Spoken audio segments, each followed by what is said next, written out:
নমস্কার বন্ধুরা, আজ সোমবার নিরামিষ ছিল আমার।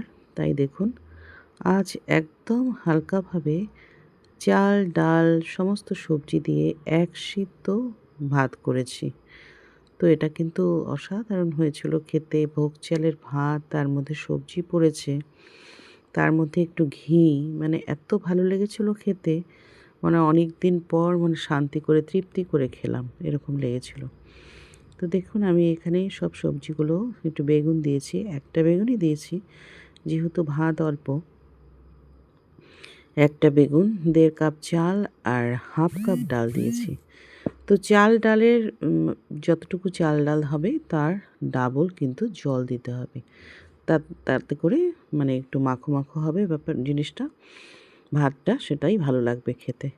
আর এখানে আমি দেখুন একটু মিষ্টি কুমড়ো দিলাম, একটু বেগুন, একটু ঝিঙে অর্ধেকটা দিয়েছি, পুরোটা দিইনি। পুরো ঝিঙে দিলে এত ভালো হবে না, সেই জন্য অর্ধেকটা দিয়েছি। অনেক বড় ঝিঙে দিয়েছি, অর্ধেকটা কোয়াশ আর 2টো আলু।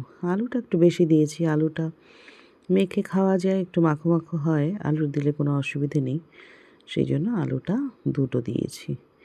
এইভাবে সমস্ত সবজিগুলো কেটে আমি একটু লবণ দিয়ে আগে সবজিটা সেদ্ধ করে নিয়েছি, খুব অল্প সময় সেদ্ধ করে নিয়ে তারপরে কিন্তু ভোগ চাল আর ডালটা দিয়েছি। যেহেতু ভোগ চাল তাড়াতাড়ি সেদ্ধ হয়ে যায়, খুব বেশি সময় লাগে না, সেই জন্য সবজিটা কিন্তু আগে একটু সেদ্ধ করে নিয়েছি লবণ দিয়ে। এরপরে চালটা দিয়ে এই দেখুন আমার এটা কিন্তু হয়ে এসছে, একদম মাখো মাখো হয়ে গেছে পুরো।